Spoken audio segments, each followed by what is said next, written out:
back to the Money Medicine Podcast, where today we're going to be talking about getting more attention on your business, monetizing that newfound attention, and making sure that that revenue, those patients, those customers keep on coming back. As always, I'm joined by Dr. Logan, or is it Dr. PharmD? It's so loose. I don't even know the correct one. What would you, how would we put the title outside of just like handyman, do it all? It would be Dr. Morse, PharmD. And then I've got FACA behind my name too, and that's just a fellowship with the American College of Apothecaries. Gotcha. Because I see the Dr. Logan in your email, so it like makes me think of that. But I'm like, is it? I don't know how that all works, the technicalities of it, but yeah, that's the way my email got set up. I don't know why it's like that. Gotcha. Anyways, with Logan today, we're going to be talking about a number of different subjects, but it's really going to kind of evolve around just this mindset that tends to be adopted by pharmacies, pharmacists, medical practices, business owners, etc., and around preparation of products and services before selling them. And maybe some things to consider around the timing of when you should go about doing those things. Because I don't think it's the same for every stage of a business, and I think sometimes when you listen to advice online, some of the kind of nuance and factors aren't kind of considered. And so this is a topic that's relevant with clients. It's something that comes up in conversation all the time, and so we wanted to turn it into a podcast because Logan can speak from experience with maybe some stuff he's done in the past, and then I can speak from experience, obviously working with clients and all the stuff that we do on our end. So that's what we're going to be talking about today, but hopefully giving you some insightful things to consider when it comes to building your audience, building products, building services, and kind of the time frame of when you should be focusing on the different pieces. Make Absolutely. sense? Yep. Cool. So the reason that this came up, and I guess it's more recent, is again, number of client conversations this week, and a lot of times, at least for us, there's questions around just with the services that we do, like, hey, should I wait until like the website's live to do XYZ? Should I wait until, XYZ resources created, or we have this automation set up before I go and I start making kind of content, right? Before I start to build my audience. And there's a lot of different things to consider there, but one thing that I think could be misleading sometimes is you'll hear people say things like, you can spend years building a great product and then sell it, or and there's work that goes into building that great product, and there's maybe far less work that goes into selling it because it's great. And then the flip side of that would be you spend very little time building the product, you get a bunch of feedback, and then you spend a bunch of time, bunch of effort kind of making it better. And I'm not saying this is always the case, but I think something that maybe is different as a medical practice, as a pharmacy, from sometimes the businesses that you hear that advice from, is like if you're, this is not trying to get too deep, but if you're raising capital and you have VC money backing you to spend all this time on research and development and build this amazing product, and it's not like your own and you're not bootstrapping, it's a very different game than independent pharmacies are playing, than medical practices are playing. And so I think sometimes that advice around being patient, building the product, and waiting until everything is ready before launching isn't applicable to the business that doesn't have as much time to wait. You know what I mean? Yeah, and I would say that kind of goes back to medical practitioners' habits. We're trained to have everything right and do it right the first time. And so it's very difficult for us to change that mindset of saying, I'm just going to start putting it out, and like, even if it's kind of crappy, that's okay because I can work on it and get better.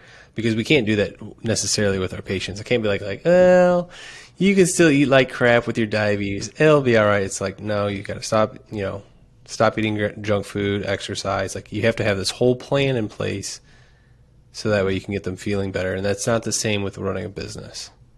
Yeah, it's definitely not the same with marketing. And that's, I think, where the source is. I think you're 100% right, and something that you probably just notice.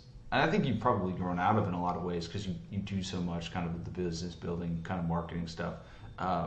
at Keystone. But I think those two mindsets should be separated, because although it's great, and I do want clients to have great products and great solutions and have all the answers, like the analogy and the example that I'll use is like, let's just use websites as an example. It's like, if you're going to spend a ton of time on like staff photos and abandoned cart sequences if you're doing e-commerce, and drip sequences if they opt into your contact form or your subscriber form, etc., and you spend all this time and effort like prepping all those different things, and before you're willing to launch your website, before you're willing to do XYZ, launch a new service, launch a new product, all that kind of stuff.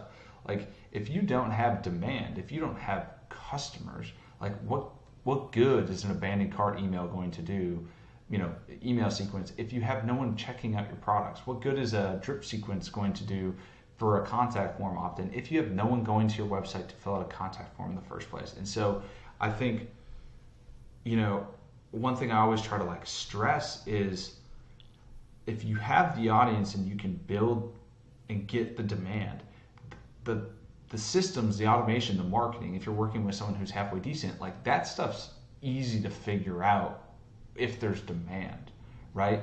And I think a lot of times there's just a desire to like set all those things up in place, and what ends up happening is you put all this time and effort into like setting it up, and then you don't put equal effort into now promoting it, right? And I think that's also like the other side of it, which is, I'm not saying to not spend a ton of time making your product or your service great.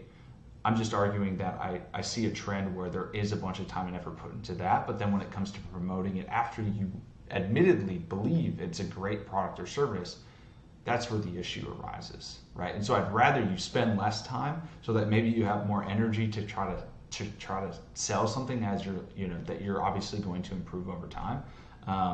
Because if you wear yourself out just building the thing and then you just stop and just think it's going to sell itself, like, it just won't. Right.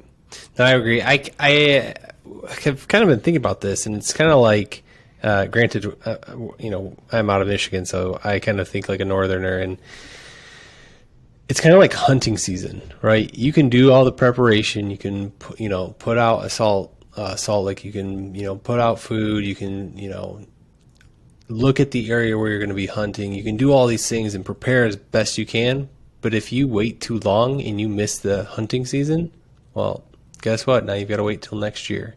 Like, you can't take all the time of preparing to be perfect and hope that, you're going to catch the right wave or the right audience. You just kind of need to start doing it so that way you have more opportunities to get to those audiences and be able to grow. Yeah. I think it's just a willingness to have imperfections from like a marketing standpoint that I think is like one of the biggest holdup. It's like every piece of content, every video that you might make, or every post that you might make, like, you might not be the subject expert in, right? But you might be able to provide some value, and you might look back in a year and be like, I wish I expanded upon this point, or I wish I said something differently. Like, that is just natural. That's going to happen. You're going to progress and probably learn and know more next year than you do this year. But if you withhold making the content because of that fact, like, you're just going to miss your opportunity. And the hunting example is so good because, the counterpoint to that would be like, well, haven't you heard the analogy of like, if I needed to cut down a tree, I'd spend the first 55 minutes sharpening my axe and then the final 5 minutes chopping the tree. Like, there is some truth to like, preparing. And again, not saying that you shouldn't, but you still have to swing the axe, and there's a lot of people that sharpen their blade for hours and hours and hours and hours, and then they just never swing the axe. Or they swing it once and the tree doesn't fall down. And it's like, man, this axe doesn't work. And it's like, that part just like, is the most probably frustrating part. And it's not that I'm not empathetic to it. It's just obviously a mindset that was ingrained over time from school and just the profession in itself. So it's hard to like flip that switch. Would you agree? I would 100% agree. We're too focused on being perfect, and without kind of, especially in the marketing realm, you just need to do it. and it's okay to be human and have an error. I know in one of my contents I posted, I want to say a couple of days ago, I had mispronounced a word, and I was like, screw it. I'm just going to edit that word out, and I'm just going to push the content together. And it sounds a little funky, but it's just that 1 second. And you have to realize you have to be human, and it's okay for like that to happen. And it also kind of works out well because you get more comments on things like that. Not to say that that's always happened to me, but people are like, oh, I've seen that on other posts where it's like, you misspelled this word, you're so silly. But that's how you get more like viewers. Engagement. And so like, right. So it's okay to be human. And I think that's another piece of the puzzle. It's just, you can't be afraid to have an error. It's okay, especially in the marketing, as long as it's not like detrimental to someone's health, obviously. 100%. And to kind of piggyback off of like the mini rant to maybe start the episode and like, okay, Chris, okay, Logan, you made your point. Like the mindset's an issue. Now what, right? So from like a what you should do, or maybe what I think works really well standpoint, and I'll give examples of it, is like focus on getting the attention first. Because if you have attention, it becomes very easy to direct that attention to a product or service. What's really hard is if you have no attention, but you have a good product or service, right? And you could use influencers as like the, air quote, perfect example of this is, you see over and over and over again these creators, these influencers that have audiences, that have fans, that then figure out a product that fits their audience, and then they sell it like nobody's business and pass all the brands that probably had better products, but because they have more attention and more of a relationship built with their customers, they're able to far surpass them, right? You could look at The Rock and what he's doing with tequila. You could look at Logan Paul and what they're doing with Prime, Energy. You could take a look at the Kardashians and what they do with literally any makeup product they decide to drop. Like the list goes on and on and on. They focused on building the attention first and then found a product that or service that naturally fit their audience. And if more, practitioners, if more pharmacists, if more health professionals took the mindset of like, I'm just going to post, I'm going to keep my audience engaged, I'm going to make content, I'm going to build my audience while figuring out what maybe I'd want to sell to them, or working on what I'm selling them like progressively throughout that process, they'd be far better off. It's just kind of the point. And so if I could push you to do anything, it would be build the audience while you might not have some of those answers figured out, but just get the audience, because if and when you do find that great product, that great service that you think will help your audience, you'll do far better at selling that or and serving your community than if you had no community to help, right? Absolutely. It's just that simple. Well, not only that, but when you do make that call to action, it's so much louder than if you try to make that call to action when you've got 3 people, right? You're just reaching so many more people. So I 100% agree, and I know more, to the person. Like that's why reality TV and all this kind of stuff is kind of funny in a way, because it's like most of the stuff that they're talking about really isn't that valuable, but you feel like you build a connection with someone. And so if you're making content and it's valuable, and maybe you slip in some life stuff in there, etc., like you're just going to build a relationship and a trust level, and you're going to build people that do want to support you. So even if you do come out with a product or service that is imperfect at first, you'll have a lot more people that are willing to have some grace towards you and that new product or service, because you built up so much goodwill with them over the course of months or years of making content and providing value. absolutely. Yeah, it just So with these practitioners, obviously we've really been pushing on you just create content to engage with your kind of following, and that will also help kind of with that growth. Now, outside of that, Chris, what would you suggest? What are some mechanisms that they can, obviously we know like the Facebook, the TikTok, the Instagram. What are some other methods that they can get this out to maybe some of their initial patients, people that they're already seeing, that aren't maybe as finely tuned with social media.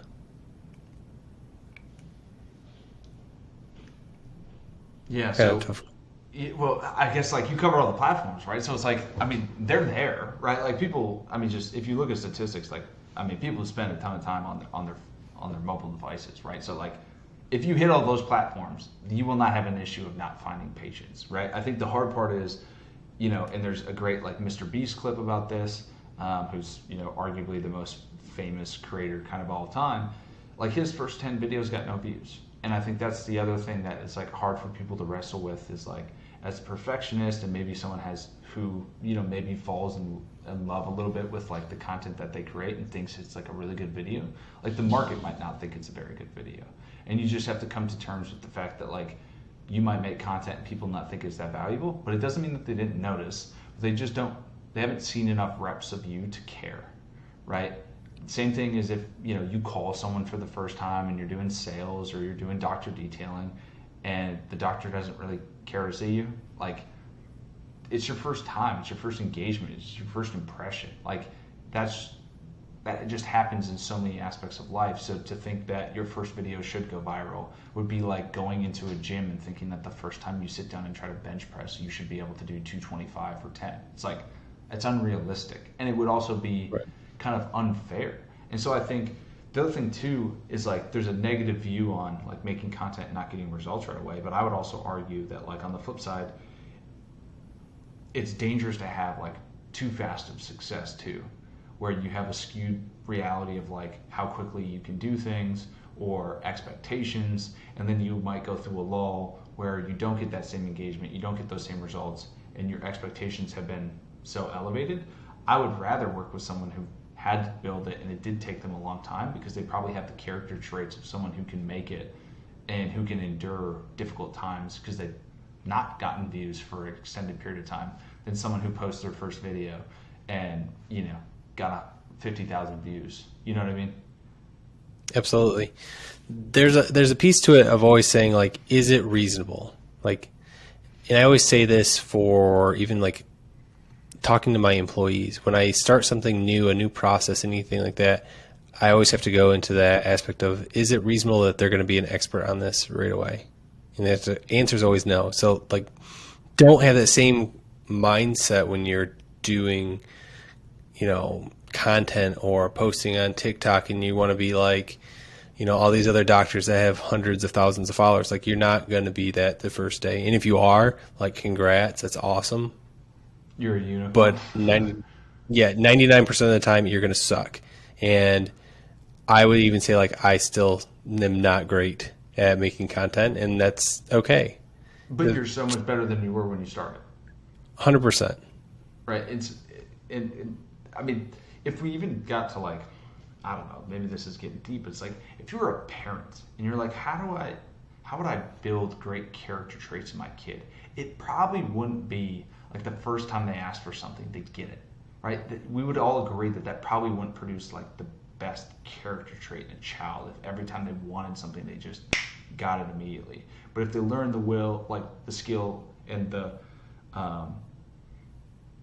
character trait of hard work, delayed gratification, etc., and then they achieve the outcome, like that would be the ideal scenario that we'd want for our kids, and so it's weird that as like as an adult, or if it's directly applied to us, that we don't perceive it that way, we don't look at it that way. But that's one, how we'd want our kids to be, and also two, like those are some of the stories and the people that that we admired most, right? We all have like, maybe it's an athlete, maybe it's an actress, maybe it's a just person in your local community that like, or it's a movie star, right? A superhero in a movie where we tend to like people that had to endure a lot to achieve an outcome, and that's what a lot of the great movies are around. But yet we don't want to be the person to endure a lot to achieve the outcome. We want it immediately. It's like really contradictory. It just, when you look at it that way. I would agree. Everyone wants a comeback story, right? Yeah, but no one wants to be the person that needs to go to get the comeback right. story. Right. Absolutely. So I mean, just on the audience thing, Like I want to make sure it's clear. Like make good products, make good services, like do everything that you can to over deliver for your patients and over deliver for your customers. That's not what we're saying, but what we're saying is it is far easier if you have an audience first. And if you are waiting on your product or on your service being perfect, it never will be. And if that is what is holding you back from making content and providing some form of value to people, then that is a losing strategy, right? And that's like the big thing. And I think the other point to really drive that home that I want to make is like people underestimate how valuable an audience is and how many different ways you can leverage that audience for your benefit and also for your patients and your following's benefit, right? There's tons of stuff that you can do from a marketing perspective. There's tons of stuff that you'll be able to do from working with brands that you can pass on savings or you can pass on perks and benefits to your audience because of you. Like there's just an infinite number of ways that if you have an audience, it can be leveraged to everyone's benefit. And so if you can build that asset and build the attention first and get attention, a halfway decent marketer, a halfway decent team can do wonders with that. And just don't wait. I guess like get attention is like the biggest thing that I'm trying to like drive home in this, because the clients that have attention that we work with, it is very easy to drive revenue and grow their businesses. The clients that don't have attention, we can still help, but it just takes more time. And so we fight this over and over and over with clients, and just trying to drive them into action, knowing that what they'll post about and or what they might be recommending is going to be imperfect. 100%. And one of the things I hear sometimes, and this comes up even in my own practice, is sometimes you don't know what content you even want to make. And if you just make content about your daily like routine, like people find that fascinating, and it doesn't always have to be like knowledgeable. For instance, like the other day I was actually doing a hormone test for myself. And so I just said like, hey, this is what I'm doing. I'm doing a hormone test, spitting in my vial right now, finding out what I'm going to, I'll find out in, 3 to 5 business days. That's really it. But it's just enough to get somebody to say, well, that's interesting, or like, I wonder if I should check my hormones out. And then that filters in the questions and things of that engagement that you want. And so it doesn't always have to be like, and I know you probably said this to me before, Chris, it doesn't have to be like a sale. You don't always have to be selling a product. But I think it's really that raw, unfiltered kind of personality a lot of times. If you just be like yourself and honest, like you will build so much goodwill that you won't have an issue in the future. Yeah. The other thing too with like making content that I think is like a side benefit that people don't realize is like things that will happen as you make content. Probably your confidence will go up. Just speaking in front of people more frequently, making content, like you'll probably get more confident in just public speaking as a skill. You'll probably get some feedback on videos, and if you pay attention to other creators that are doing well, you'll probably learn some things that might help you with social media, but also just might help you with your next patient interaction, and how to communicate effectively. You will likely get some additional attention, so there's that benefit, but it's also good just as a thing to like suck at something but yet still do it. Like that is a valuable experience to go through. It is often avoided, so much so that people will not do the thing that like they know they're gonna suck. Like it'd be like, apply this to anything. If I said like, hey Logan, you've never skated before, I want you to go to open skate and I want you to do a lap, like you're gonna suck, and everyone totally gets that and is okay with that and like expects that. But then like when it comes to social media and communication and making content, like there's this real like deep sense of like sadness if like your video doesn't go viral right away. But it's like in any other aspect, everyone would be super understanding that you are not going to be great in the beginning. Absolutely. I actually like it a lot for learning, to be honest. Like, I'll take something that I learned new. Like the other day, I was learning more about what's called methylene blue. Long story short, it can help with like dementia and things of that nature. And I just started making content of it just so I could learn. So it was just that act of me like repeating it and talking about it, and it was a learning experience for myself. So then I felt more confident when I go talk to a patient in real life that I probably wouldn't have felt confident in before because I hadn't done like the reps, right? We talk Yeah. about that a lot. If you do the reps, you just get better and better and better. And so I have found it more useful for for learning, to be honest. Yeah, 100%. And man, I keep just thinking of ants because it's like such a subject that matters. And I think it's such a squandered opportunity. And like, I'm not a provider, I'm not a pharmacist, so like, I don't. Maybe I don't practice what I preach on this per se, but like, we're able to generate attention, in other ways, and it also depends on kind of what your goals and outcomes are, kind of a thing. But when it comes to creating content, it's also super valuable, and where we're seeing a lot of results right now is like it can be a great test for you before you go build the thing, right? So like for clients right now, if they make if they make content around a subject and it just flops, and it was an organic post, it took them time, they had to edit, etc., but like no one was interested, like maybe the video sucks, or maybe there's not as much interest in that subject as you thought there was, and so you shouldn't go ahead and order the 15 products and those extra, maybe equipment that you needed, or hire that person to offer this service exclusively. Like maybe the demand isn't there like you thought it was, and so what's cool about that is it works on that direction, but it also works on the other, where we've had clients that make content organically, it does really well, and then we spin it and turn it into an ad, knowing that we know that there's interest because organically it did well with the limited audience that it had. And so we knew that if we just put a little gas under the fire, or add some gas to the fire, that it would likely have a great effect, just needed more eyeballs, right? And so, I mean, there's just so many aspects of why you should be making content.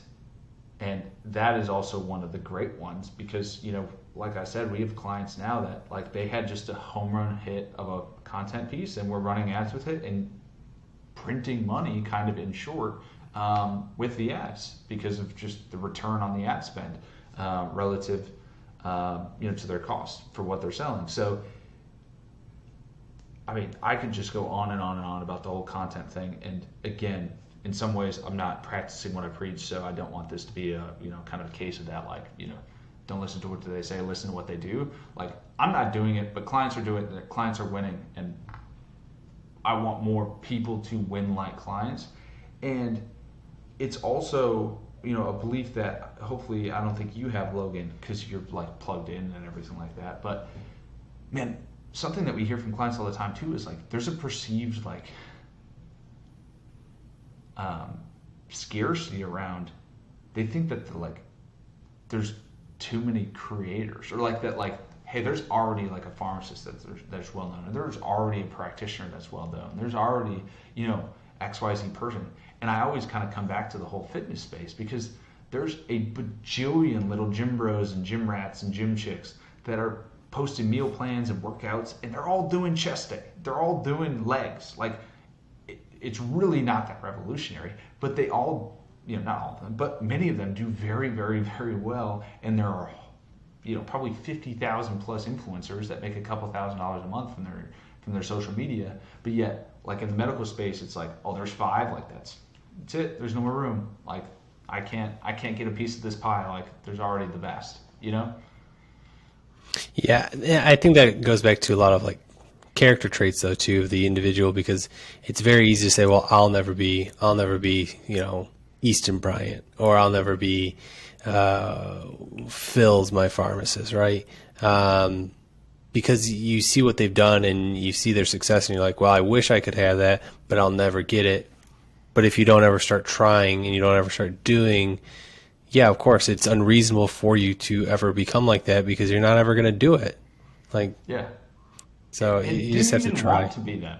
You know what I mean? It's like, Right. not everyone wants to be Mark Cuban, but does that mean you shouldn't have your little coffee shop business? Or like, oh shit, I'll never be a billionaire, so why have a business, right? Why try to compete with Mark Cuban, right? Like, put that in any industry. You don't have to be the apex, the top, to be able to provide value and carve out a nice, life for yourself and whatever. So, like that's the other thing too is like if saturation is something that you think exists, I can assure you that relative to other industries, it is not even close. If there was an industry that would be saturated, I would say it's the fitness space, and all those people. But even then, like there's still opportunity, and there's new people that pop up every year because there's new stories, there's new backgrounds, there's new twists on how things are done, and so it's no different for you as a health professional and making content. Like there is always room, and you're also not considering the fact that some of those people that are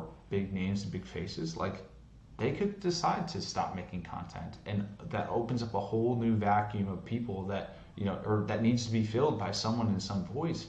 And if you haven't kind of built your foundation, you'll never have a chance at that vacuum when the opportunity arises. And so if you're waiting for someone's downfall to then fill that vacuum, like it's already too late. Right. So Logan and I could spend 45 minutes on this, or at least I could, and Logan would politely listen. So I'm not going to drag him through the mud for that long. But in short, make content. Make content, make content, make content, make content. It'll make it so much easier for you to leverage and direct that attention. And literally, if you take a look at the influencer marketing space and that whole industry, it is brands with products finding people with attention because they can accelerate the growth of those products. And so if you learn from that, you realize how valuable that attention is to brands. And so you should internally take that and realize how valuable attention is and actively look to build it. And if you build it by posting about stuff and putting your patients first and providing value, trust me, you will find something to sell, and you will find something that people value. And if it's imperfect in the beginning, that's okay, because nothing that's ever been created was perfect from day one. That's right. So again, thanks for listening to the episode. This is the Money Medicine Podcast. We're going to keep making videos about rants, stories, lessons, etc. But today's episode is all about creating attention. And I hope by the next time you're on this podcast listening to an episode, you have a little bit more attention. You've made a couple pieces of content in the time in between. So thanks for listening. Subscribe, like, give us the feedback. Let us know what we should do more. Let us know what we should do less. And we'll keep making iterations. And just like you, we'll continue to try to improve our product.